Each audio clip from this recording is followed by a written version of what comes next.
10th online classes में एक बार पुनः आपका हार्दिक अभिनंदन है। आज हम आपको पुष्पी पौधों में जनन प्रक्रिया से अवगत कराने जा रहे हैं। पुष्पी पौधों में जनन प्रक्रिया के 4 महत्वपूर्ण चरण हैं। इसमें सबसे पहला है परागण, दूसरा है परागकण का अंकुरण तथा पराग नलिका में वृद्धि, तीसरा है निषेचन और चौथा है बीज तथा फल का निर्माण। परागण में हम पढ़ते हैं, क्या पढ़ते हैं इसमें?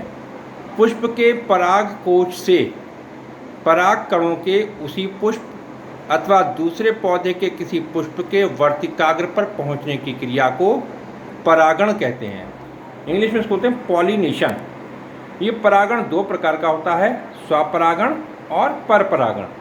स्वपरागण मीन्स सेल्फ पॉलिनेशन और परपरागण मीन्स क्रॉस पॉलिनेशन। स्वपरागण में एक ही पुष्प के पराग कणों के उसी पुष्प के या उसी पौधे के अन्य पुष्प के वर्तिकाग्र पर पहुंचने की क्रिया को ही स्वपरागण अथवा सेल्फ पॉलिनेशन कहा जाता है। जैसे सदाबहार, गुलमेहंदी, मूंगफली, खट्टी बूटी, इस तरह के जो पौधे हैं इनमें स्वपरागण होता है। दूसरा है परपरागण अर्थात क्रॉस पॉलिनेशन। एक ही पुष्प के पराग कणों के उसी जाति के किसी दूसरे पौधे पर लगे पुष्प के वर्तिकाग्र पर पहुंचने की क्रिया को परपरागण कहते हैं। जैसे आम, बबूल, सेमल, नारियल आदि में परपरागण होता है। आपको हम बताएं, परपरागण किसी न किसी एजेंट के माध्यम से होता है। जैसे मान लीजिए कुछ पुष्पों पर तितली, भंवरे इत्यादि जाते हैं तो उनके परों से या उनके अंगों से टच होकर परागकण निकल करके दूसरे पुष्प के वर्तिकाग्र पर जाकर पहुंच जाते हैं, तो कहते हैं कीट पतंगों द्वारा परागण।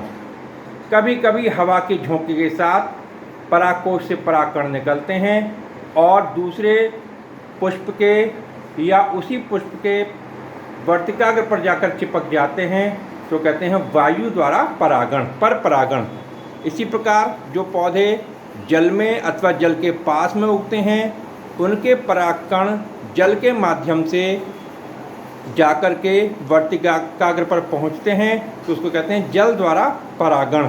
तो परपरागण कई प्रकार से हो सकता है, जिसे हमें डिटेल में पढ़ना है, जिसको हम बाद में पढ़ते हैं।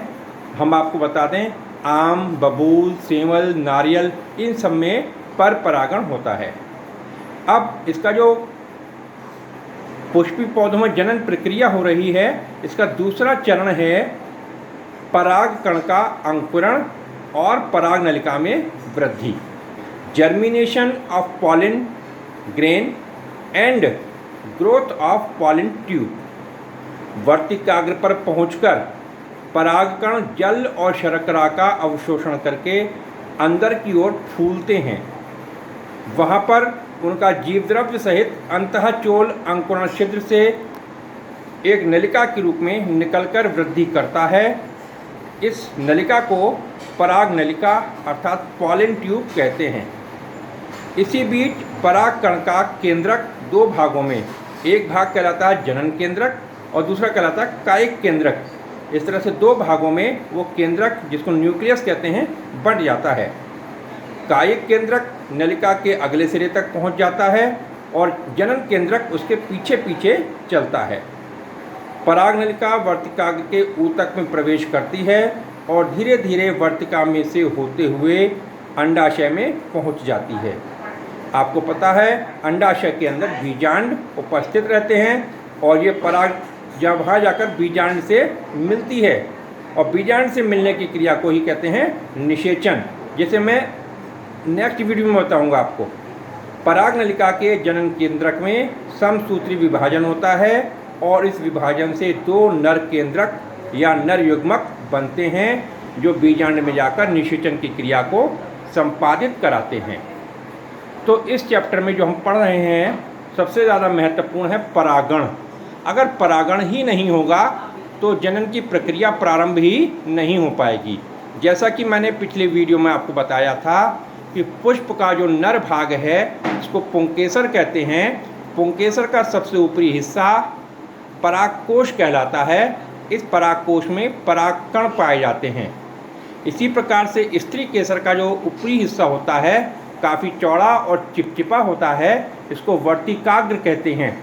तो परागकोश से जब परागकण निकलते हैं और निकलकर वर्तिकाग्र पर जाकर चिपक जाते हैं तो इस घटना को हम परागण कहते हैं। तो परागण बहुत ही आवश्यक स्टेप है और परागण के बाद ही जब परागकण वर्तिकाग्र के ऊपर पहुंच जाता है तो वहाँ के बाद वहाँ पर इसको शुगर मिलता है और वाटर मिलता है, नमी मिलती है। नमी मिलने के बाद इसके अंदर से पॉलिन ट्यूब निकलती है और पॉलिन ट्यूब के साथ साथ जो केंद्रक चलता है उसमें 2 भाग हो जाते हैं केंद्रक के। ये दोनों भाग आगे तक जाते हैं और यही भाग जाके नर केंद्रक या नर युग्मक बनाते हैं। यही निषेचन की क्रिया में पार्टिसिपेट करते हैं। संपूर्ण प्रक्रिया निषेचन की और बीज और फल निर्माण की कैसे होती है इसको हम नेक्स्ट वीडियो में पढ़ते हैं। Thank you.